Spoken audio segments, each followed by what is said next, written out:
ఇంట్లో దొంగని ఈశ్వరుడైనా పట్టలేడు అనడానికి ఉదాహరణ లక్ష్మీపార్వతి గారు అనుకోవచ్చు. అదే టీడీపీలోనే ఉంటూ అన్న ఎన్టీఆర్కి సతీమణిలాగా ఉంటూ తర్వాత తను చేసినటువంటి ఒక ఇంట్లో రాజకీయాల వల్ల కుటుంబం ఎలా విడిపోయిందనేది ఇది అందరికీ తెలిసిందే. అయితే చాలా కాలం తర్వాత అంటే అన్న ఎన్టీఆర్ స్థాపించినటువంటి పార్టీని వదిలి దానికి వ్యతిరేకమైనటువంటి ఒక పార్టీలో జాయిన్ అయ్యి తనతో జగన్కి మద్దతు పలుకుతూ మాట్లాడిన మాటలు కావచ్చు, ఎన్టీఆర్ గారి ఫ్యామిలీని దూషించిన విధానం అందరూ చూసిందే. అయితే ఇలాంటి పరిస్థితుల్లో అన్న ఎన్టీఆర్ 101వ జయంతి సందర్భంగా ఎన్టీఆర్ ఘాట్ వద్ద లక్ష్మీపార్వతి మాటలు ఏదైతే ఉన్నాయో ఇప్పుడు దుమారాన్ని లేపుతున్నాయి. అయితే ఆ మాటలు ఏంటనేది ఒకసారి మనం కూడా విందాం. చూస్తూ ఉన్నాము. అందువల్ల ప్రజల కోసం జీవించే వాళ్ళు నాయకులు అనేది ఎన్టీఆర్ గారు ఒక్కరే చాటి చెప్పారు. అందువల్ల ఆయన స్ఫూర్తితో ఆంధ్రప్రదేశ్లో పరిపాలన అలాగే సాగుతూ ఉంది, అదే కంటిన్యూ అవుతుంది కూడా.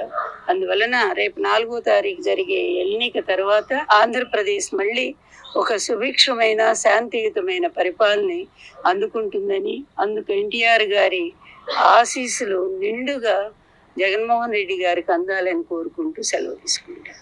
అయితే ఇక్కడ తను మాట్లాడినటువంటి ఒక మాటల్లో ఎంత వ్యంగ్యం ఉందనేది మనకు అర్థమవుతుంది. అయితే ఇప్పుడు 2019లో స్టార్ట్ అయినటువంటి ఒక జగన్మోహన్ రెడ్డి పరిపాలన 2024 వరకు సుభిక్షంగా చాలా ప్రశాంతంగా ఉంది అని చెప్పేసి తను చెప్తుంది. అయితే మీకు ఏం అర్థమవుతుంది? అయితే మళ్ళీ జూన్ 4వ తారీఖున రాబోతున్నటువంటి ఒక ఏదైతే ఫలితాలు రాబోతున్నాయో ఆ ఫలితాలు కూడా ఖచ్చితంగా అన్న ఎన్టీఆర్ గారి ఆశీస్సులు జగన్మోహన్ రెడ్డి గారికి మెండుగా ఉండాలని కోరుకుంటున్నా అంటుంది. అసలుకి సీనియర్ ఎన్టీఆర్ గారి యొక్క ఆశీస్సులు జగన్మోహన్ రెడ్డికి ఎందుకు ఉండాలి? ప్రతిపక్ష పార్టీ అయినటువంటి వాళ్ళకి ఎందుకని రామారావు గారి ఆశీస్సులు ఉంటాయా లేవా అనేది మనతో పాటు ఇప్పుడు వడ్లమాని కనకదుర్గ మేడం గారు మనతో పాటు ఉన్నారు, పొలిటికల్ అనలిస్ట్. వారిని అడిగి కనుక్కున్నాం. మేడం నమస్తే. నమస్తే మేడం. అసలుకి అన్న ఎన్టీఆర్కి సంబంధించి 101వ జయంతి, ఈ జయంతి సందర్భంగా ఇప్పుడు లక్ష్మీపార్వతి మాట్లాడిన మాటలు మనం అంతా విన్నాం. అయితే విన్నటువంటి ఒక పరిస్థితుల్లో ఆవిడ చాలా విచిత్రంగా మాట్లాడుతున్నటువంటి ఒక సందర్భం చూసాం. అయితే ఆవిడకి సంబంధించిన వివాహం కావచ్చు అవన్నీ కూడా అందరికీ తెలిసిన స్టోరీ, దాని గురించి మళ్ళీ ప్రత్యేకంగా మనం చెప్పుకోవాల్సిన అవసరం లేదు. కానీ అన్న ఎన్టీఆర్ ఫ్యామిలీలో జాయిన్ అయ్యి వాళ్ళ కుటుంబంలోనే చాలా రకాల విభేదాలకు క్రియేట్ చేసి ఇప్పుడు పార్టీలో కూడా విభేదాలు క్రియేట్ చేస్తానికి కావచ్చు, ఇవన్నీ కూడా చాలా చేస్తుంది ఆవిడ. అయితే ఈరోజు ఆవిడ మాట్లాడిన మాటలు ఏదైతే ఉన్నాయో ఇవి అన్న ఎన్టీఆర్ గారి ఆశీస్సులు ఖచ్చితంగా జగన్మోహన్ రెడ్డి గారికి ఉంటాయని చెప్పేసి అంటున్నారు. అసలు దీన్ని ఎలా చూడాలి? అసలు లక్ష్మీపార్వతి గారిని ఎవరైనా సరే ఒక రాజకీయ వ్యక్తిగా చూడొచ్చా లేదా ఆవిడకున్న స్థానం ఏందంటారు? ముందుగా ఆవిడ క్షమాపణ చెప్పాలండి. ఎందుకంటే ఎన్టీఆర్ ఘాట్ దగ్గర ఆవిడ ఈ వ్యాఖ్యలు చేయటం అనేది చాలా తప్పు. ఆవిడ రాజకీయ వ్యాఖ్యలు చేయదలుచుకుంటే ఆవిడ ఇంట్లోనో విడిగా ప్రెస్ మీట్ పెట్టో చేయాలి. ఇక్కడ జగన్మోహన్ రెడ్డి ప్రస్తావన తేవడం అనేది ఏ రకంగానూ సబబు కాదు. కాబట్టి ముందు ఆవిడ ఖచ్చితంగా తెలుగుదేశం పార్టీకి కావచ్చు, తెలుగుదేశం ప్రజలకి కావచ్చు, లేకపోతే కార్యకర్తలకు కావచ్చు, కుటుంబ సభ్యులకి, ముఖ్యంగా నందమూరి తారక రామారావు గారి కుటుంబ సభ్యులకి ఆవిడ క్షమాపణ చెప్పాలి. ఎందుకంటే ఆవిడ ఎన్టీఆర్ ఘాట్ దగ్గర ఎలా మాట్లాడతారండి? ఈరోజు 101వ జయంతిని పురస్కరించుకుని వచ్చినప్పుడు ఆ ఒక్క విషయం ఆవిడ ప్రస్తావించి మర్యాదగా వెళ్ళిపోయి ఉంటే ఆవిడకు కూడా అది మర్యాద గౌరవంగా ఉండేది. కానీ ఆవిడ జగన్మోహన్ రెడ్డి గురించి మాట్లాడటం ఏంటండి? జగన్మోహన్ రెడ్డి ఎవడండి? జగన్మోహన్ రెడ్డి ఏమైనా తెలుగుదేశాన్ని గుత్తగా తీసుకున్నాడా ఆయన? లేకపోతే తెలుగుదేశం పేరు చెప్పి ఆయన రాజకీయాల్లోకి వచ్చాడా? లేకపోతే అన్న ఎన్టీఆర్ గారి ఫోటో పెట్టుకుని ఆయన ఆంధ్రప్రదేశ్లో ఆయన రాజకీయాలు చేస్తున్నాడా? ఆయన వచ్చాక చేసిన 2 పనులకి ఆవిడ సిగ్గుతో తల వంచుకోవాలి. ఒకటి, అన్నా క్యాంటీన్లు తీసేశాడు ఇదే జగన్మోహన్ రెడ్డి. 2, ఎన్టీఆర్ హెల్త్ యూనివర్సిటీ పేరు మార్చినప్పుడు ఈవిడ నోరు మూసుకుంది. ఈవిడకి ఒక తెలుగు అకాడమీ పొజిషన్ ఇచ్చేసరికి ఈవిడ పార్టీని విలీనం చేసేసి ఈవిడ ఏ ప్యాకేజీలు తీసుకున్నారో మనకైతే తెలియదు. ఈరోజు జగన్మోహన్ రెడ్డి తరఫున మాట్లాడటం అనేది చాలా తప్పు.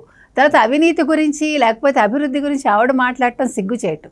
ఆవిడ ఉంటున్న వైఎస్ఆర్సీపీ కాంగ్రెస్ జగన్మోహన్ రెడ్డి 5 సంవత్సరాల్లో ఏం చేశాడు, 5 సంవత్సరాలకు ముందు ఆయన మీద ఏం కేసులు ఉన్నాయి, ఎటువంటి అవినీతి కేసులు ఉన్నాయి, ఆవిడ ముందు అవి తెలుసుకుని అప్పుడు మిగతా వాళ్ళ గురించి మాట్లాడాలి. అన్నగారి ఆశయాలు ఈయన కొనసాగిస్తాడు అండమంత బుద్ధి తక్కువ మాట ఇంకొకటి లేదండి. అందుకు కూడా ఆవిడ సమాధానం చెప్పాలి, క్షమాపణ చెప్పాలి. తర్వాత 4వ తారీఖు వచ్చే రిజల్ట్ తోటి ఇదే రకంగా ఆయన నెగ్గుతాడు జగన్మోహన్ రెడ్డి, ప్లస్ ఆయన ఇదే విధంగా అభివృద్ధి పదంలో శాంతియుతంగా ఆంధ్రప్రదేశ్లో పరిపాలన సాగిస్తాడు అని అంటోంది ఆవిడ. ఎక్కడ శాంతి ఉందండి 5 ఏళ్లలో? మన ఎన్నికల తర్వాత జరిగిన హింసకి ఈవిడ సమాధానం చెప్పిందా? ఈవిడ మాట్లాడిందా బయటకు వచ్చి? ఈరోజు ఎందుకు వచ్చి మాట్లాడుతోంది ఆవిడ? ఆవిడకి ఏ హక్కు ఉందని మాట్లాడుతోంది. అన్న ఎన్టీఆర్ గారిని ఏ మాట మీద ఆవిడ వివాహం చేసుకున్నారు? ఆయన చూసుకుంటాను, ఆయనకి చరణదాసినంది ఆవిడ. చరణదాసి కాస్త నెత్తి మీదకెక్కి ఆయన్ని అన్ని రకాలుగా భ్రష్టు పట్టించి ఆయన చావుకు కారణమైన ఆవిడ ఈరోజు ఈ రకంగా మాట్లాడటం అనేది హర్షించదగ్గ విషయం కాదండి ఇది. అందులో ఎస్పెషల్లీ ఎన్టీఆర్ ఘాట్కి వెళ్ళి ఆవిడ మాట్లాడటం అంత తప్పు ఇంకొకటి లేదు. దానికి తప్పకుండా ఆవిడ క్షమాపణ చెప్పాలి. ఆవిడ ఏ ఉద్దేశంతో మాట్లాడినా మనకు అనవసరం. అసలు వైఎస్ఆర్సీపీ ప్రస్తావన ఆవిడ ఎన్టీఆర్ ఘాట్లో తీసుకుని రాకూడదు. ఆవిడకి ఏ రకంగానూ హక్కు లేదు. అసలు నెక్స్ట్ టైం ఆవిడ అసలు ఎన్టీఆర్ ఘాట్కి వచ్చే అవకాశాన్ని కూడా ఆవిడ ఈ సందర్భంగా కోల్పోయిందని మనం చెప్పుకోవాలి. అయితే తెలుగుదేశం పార్టీకి సంబంధించినటువంటి అభిమానులు కావచ్చు, లేదా అన్న ఎన్టీఆర్ గారి కుటుంబ సభ్యులు కావచ్చు, వీళ్ళందరూ కూడా అడుగుతున్నటువంటి ఒక పాయింట్ ఏంటి అంటే, అన్న ఎన్టీఆర్ గారి ఆశీస్సులు జగన్మోహన్ రెడ్డికి ఎందుకు ఉండాలి? అది కాక సుభిక్షమైనటువంటి ఒక పరిపాలన కావచ్చు, అదేవిధంగా చాలా శాంతియుతమైనటువంటి ఒక వాతావరణం గత 5 ఏళ్లలో చూసాం కాబట్టి మళ్ళీ అదే జగన్మోహన్ రెడ్డి ఆధ్వర్యంలో సేమ్ అదేవిధంగా సుభిక్షమైనటువంటి పరిపాలన కావచ్చు, శాంతియుతమైన పరిపాలన మళ్ళీ 5 ఏళ్ళు కావాలని చెప్పేసి అంటున్నారు. దాంట్లో ఆవిడ స్వార్థం ఉందనుకోవాలా? దీన్ని ఎలా చూడాలంటారు? ఆవిడకి ఇప్పుడు ఏదో ఒకటి బతకడానికి అంటే ఒకటి రాజకీయాల్లో ఉండడానికి ఒకటి దొరికింది ఆవిడకి, ఒక ఆలంబన లాగా వైఎస్ఆర్సీపీ దొరికింది. కాబట్టి సుభిక్షం అనే పదం ఆవిడ వాడడం, శాంతియుతం అనే పదం వాడడానికి కూడా ఆవిడ అసలు ఆలోచించాలి ఆ మాట మాట్లాడే ముందు. 5 ఏళ్లలో వాళ్ళు ఏ రకంగా ప్రతిపక్షాలను హింసించారు, ఎవరినైనా నోరు ఎత్తనిచ్చారు ఆంధ్రప్రదేశ్లో, అవినీతి ఏ రకంగా ఉంది, ఇవన్నీ కూడా ఆవిడకి తెలుసు కదా. ఆవిడ ఎలా మాట్లాడతారు ఇది? ఇంకొక విషయం, 4వ తారీఖున ఆయనకి సంపూర్ణంగా ఎన్టీఆర్ ఆశీస్సులు ఉండడం ఏంటండి? అసలు అది అతను ఏ రకంగా అసలు ఇందులో వస్తాడు? అసలు ఫ్యామిలీ మెంబరా, చుట్టమా, పక్కమా? ఆయన ఎవడు అసలు? జగన్మోహన్ రెడ్డి రాజశేఖర రెడ్డి కొడుకు అంతే. మొన్న అది కూడా ఆవిడ విజయమ్మ గారు నా కొడుకు అని ఆవిడేం ప్రస్తావించలే, నా కూతుర్ని గెలిపించమంది, కానీ అది కూడా మర్చిపోతుంది ఆవిడ. కాబట్టి అన్నం పెట్టిన చెయ్యిని నరకడం అంటే లక్ష్మీపార్వతి చేయడమేనండి. ఇంకొకటి, కుటుంబంలో కూడా ఆవిడ ఎటువంటి విభేదాలు సృష్టించాలి ఆవిడ చాలాసార్లు ప్రయత్నించింది. అన్నదమ్ములను విడదీయడానికి కానీ, చంద్రబాబుతో మిగతా వాళ్ళని వేరు చేయడానికి కానీ ఆవిడకి అది కుదరలేదు, సాధ్యం కాలేదు. కాకపోతే కొంతమంది సభ్యుల్ని ఆవిడ ఇంకా మనవడనో లేకపోతే మరొకటనో పిలుచుకుంటూ వాళ్ళని దగ్గరికి చేర్చుకునే ప్రయత్నాల్లో ఆవిడ ఉంది. సరే, అది ఆవిడ ఇష్టం అనుకోండి, అది వాళ్ళ బలహీనతను బట్టి వాళ్ళు వెళ్తారు, అది మనకు అనవసరం.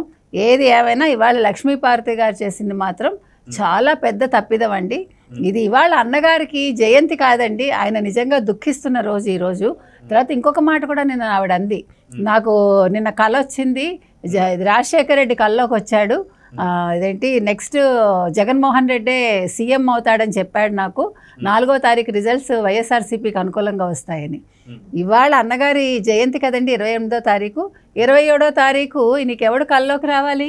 నువ్వు నిజంగా దేవుడు, నాకు ఎన్టీ రామారావు గారు చరణదాసిని అన్నావు, ఆయన పుస్తకం రాశానన్నావు, నేను అసలు ఆయన లేకుండా, నా దేవుడు లేకుండా నేను ఉండలేను అని ఆవిడ ప్రతిసారి చెప్తుంది కదా. ఇన్ని సంవత్సరాలు ఆవిడ బతికారు, నెంబర్ 1. నెంబర్ 2, ఆవిడ అంత చరణదాసి, అంత నిజంగా ఆయనకి నా మీద ఎంత ప్రేమ అంటావు కదా, మరి ఆయన నీ కల్లోకి ఎందుకు రాలేదు? రాజశేఖర రెడ్డి ఎందుకు వచ్చారు? అసలు రాజశేఖర రెడ్డి ఎవరు నీకు?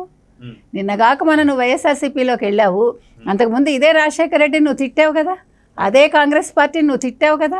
నీకు ఈరోజు ఏ రకంగా రాజశేఖర రెడ్డి కల్లోకి వస్తాడు? ఏమైనా అర్థం ఉందా అండి? ఇవాళ ఆయన బర్త్డే అయినప్పుడు నిన్న నీకు ఎన్టీ రామారావు గారు కదా కల్లోకి రావాలి.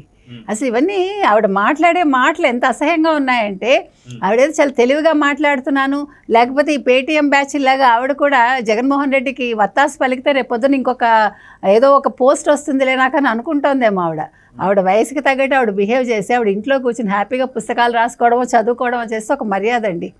ఈ రకంగా మాట్లాడితే తెలుగు ప్రజలు హర్షించరు, ముఖ్యంగా తెలుగుదేశం కార్యకర్తలు హర్షించరు, ఎన్టీ రామారావు గారి అభిమానులు అంతకంటే హర్షించరు. కాబట్టి ఇవాళ ఆవిడ మాట్లాడింది చాలా తప్పండి.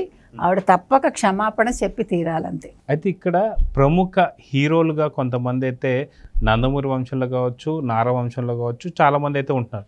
దీంట్లో ప్రముఖంగా ఒక ఇద్దరు ప్రముఖ హీరోల్ని కూడా ఈవిడ ఆ కుటుంబం నుంచి దూరం చేయడానికి చాలా వరకు ప్రయత్నాలు చేస్తూనే ఉంది. ఆ యొక్క ప్రయత్నాలు కొంత ఫలించినట్టు కూడా కొద్దిగా కనిపిస్తుంది.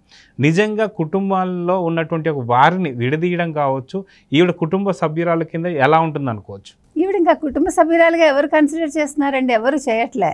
తా చెడ్డ కోతి వనవెల్లా చరిచిందని ఈవిడ అలాగా ఈవిని కన్సిడర్ చేయట్లేదు. ఆ ఉన్నవాళ్ళని కూడా లాక్కుందామని ఆవిడ చూస్తోంది. వాళ్ళ బలహీనత మీద ఈవిడ ఆడుకుంటోంది అంతే. కాబట్టి అది వాళ్ళు గుర్తించాలి. మనం ఇటువైపు ఉండాలా అటువైపు ఉండాలా, మన నిజంగా నందమూరి తారక రామారావు గారి మనవలమా లేదా వాళ్ళ వంశం వాళ్ళమా అనుకుంటే వాళ్ళు లక్ష్మీపార్వతి మాటలు వినరు. కాదులే మనం ఇలాగే ఉందాము అనుకుంటే ఇంకా అది వాళ్ళ కర్మలండి. దాన్ని ఎవడు తప్పించలేడు. బుద్ధి కర్మానుసారిని అంటారు కదా, ఆ బుద్ధి ఎలా వెళ్తే వాళ్ళు ఆ రకంగా వెళ్తారు. సో అది దానివల్ల వచ్చిన నష్టం ఏమీ లేదుగా. ఇటు నందమూరి తారక రామారావు గారి కుటుంబ సభ్యులకు కానీ లేదా తెలుగుదేశం పార్టీ కానీ వచ్చే నష్టం ఏమీ లేదు. ఎప్పుడూ కూడా పార్టీ అనేది వ్యక్తిని బట్టి నడవదు, అది ఆ పార్టీకి ఉండే క్రమశిక్షణని బట్టి వ్యవస్థను బట్టి నడుస్తుంది. కాబట్టి పార్టీ ఎప్పటికీ చెక్కు చెదరదండి. పార్టీలో ఉండేవాళ్ళు ఎక్కడికి వెళ్ళరు. ఇట్లా చిన్న చిన్న వాళ్ళు వెళ్ళిపోయినా వచ్చే నష్టాలు ఏమి ఉండవు పార్టీకి. అయితే ఇక్కడ ఎన్టీఆర్ యూనివర్సిటీని, హెల్త్ యూనివర్సిటీని ఏదైతే పేరు మార్చినప్పుడు అప్పుడు అసలుకి గుర్తు రాలేదంటారా ఎన్టీఆర్ గారు? అప్పుడు కల్లోకి రాలేదంటారా ఆవిడకి? అదే చెప్తున్నా, ఆవిడకి ఎందుకు వస్తారు? ఆవిడ వైఎస్ఆర్సీపీలో ఉన్నారు కదండి. అప్పుడే అసలు ఆవిడకి తెలుగుదేశం ప్రస్తావన ఎందుకు వస్తుంది? అసలు నందమూరి తారక రామారావు గారు ఎందుకు వస్తారు? నందమూరి తారక రామారావు గారు అనే ఒక వ్యక్తిని అడ్డం పెట్టుకుని ఆవిడ జీవితంలో ఎదగడమే కాకుండా ఆవిడ దేశ విదేశాల్లో ఒక గుర్తింపు తెచ్చుకున్నారు ఆయన సతీమణి కింద. తర్వాత ఆవిడ దాన్ని ఒక మెట్టుగా చేసుకుని, అంటే ఎక్కడానికి ఆవిడ నిచ్చెనగా చేసుకుని ఆయన్ని, ఆవిడ రాజకీయంగా ఆయన పోయాక, ఆయన ఉండగానే ముఖ్యమంత్రి అవ్వాలనుకుంది ఆవిడ. అక్కడే గొడవ వచ్చి అసలు ఈ చంద్రబాబు నాయుడు వెన్నుపోటు అంటారు కానీ ఆవిడ వెన్నుపోటు పొడుద్దాం అనుకున్నారు. అది కుదరలేదు కాబట్టి దాన్ని మొత్తం ట్విస్ట్ చేసి దాన్ని ఒక వ్యక్తి మీదకి నెట్టే ప్రయత్నం చేశారు. అప్పుడు ఆ తర్వాత దాన్ని ఆలంబనగా చేసుకున్న తర్వాత ఆవిడ రాజకీయాల్లో ఎదుగుదాం అనుకున్నారు. అవేవి ప్రజలు తిరస్కరించడంతో ఆవిడ ఒక పార్టీని పట్టుకుని వెళ్లాడుతున్నారు. సో దానికి మనం ఎవరిని అంటామండి? కాబట్టి తెలుగుదేశానికి ఏ రకంగా నష్టం లేదు. నందమూరి తారక రామారావు గారు బాధపడుతూనే పోయారు మనిషి. కాబట్టి ఈవిడ కల్లోకి వచ్చే ప్రసక్తే ఉండదండి. సో చూద్దామండి, ఖచ్చితంగా 101వ జయంతి మనం చూసాము అన్నగారికి సంబంధించి. ఈ యొక్క ఆశీస్సులు, ఆయన అన్న ఎన్టీఆర్ గారి ఆశీస్సులు ఏ పార్టీకి ఉండబోతున్నాయి అనేది జూన్ 4వ తారీఖు సాయంత్రం కల్లా వెల్లడవబోతున్నాయి. ఖచ్చితంగా ఫ్యామిలీకి ఉండబోతుందా, నిజంగా జగన్మోహన్ రెడ్డికి ఉండబోతుందా, ఆమె హాస్యాస్పదంగా మాట్లాడింది తప్ప ఖచ్చితంగా కూటమికే ఉండబోతుందని చెప్పి అయితే ఏపీ ప్రజలైతే అనుకుంటున్నారు. చూద్దాం జరగబోతుంది. నమస్తే.